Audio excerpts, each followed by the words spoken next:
முதலில்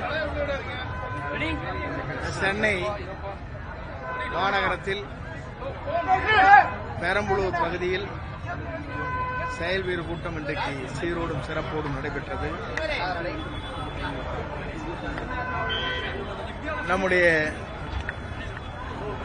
பொதுச் செயலாளருக்கு வேண்டுகோள் வைக்கின்ற வகையில் ஆர்வ அர்ஜுன் அவர்கள் ஒரு கோரிக்கை வைத்தார்கள். இந்த கோரிக்கை கேட்டவுடனேயே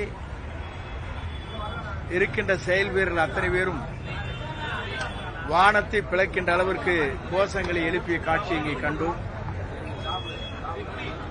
இதே நிலைதான் தமிழ்நாடு அனைத்து தொகுதிகளும் இருக்கிறது.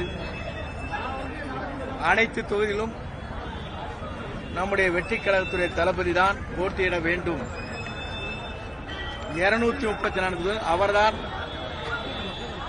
வேட்பாளர் என்ற முறையில் பெரம்பலூர் சட்டமன்ற தொகுதியில் செயல் வீரர்கள் எழுப்பிய குரல் வானத்தை பிளக்கின்ற அளவிற்கு இந்த குரல் இங்கே எழுப்பப்பட்டிருக்கிறது என்பதை காணுகின்ற போது 234 தொகுதியிலும் அவர்தான் வேட்பாளர், அவர் யாரை விரல் காட்டுகிறாரோ அவர்தான் சட்டமன்ற உறுப்பினர் என்ற வரலாறு தமிழ்நாட்டிலே மிக விரைவில் 2024 உருவாகும்.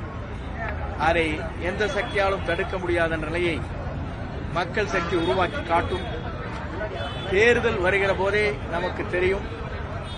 தேர்தல் அறிவித்த நாளில் காலை 10 மணிக்குள்ளேயே வெற்றிக் கழகத்துடைய தலைவர் தளபதிதான் தமிழ்நாட்டை ஆளப் போகிறார் என்ற நிலை வாக்காளர் பெருமக்கள் ஆர்ப்பரித்து வருகிற காட்சியை நீங்கள் காணப்போகிறீர்கள் என்பதை மகிழ்ச்சியோடு நான் தெரிவித்துக் கொள்கிறேன்.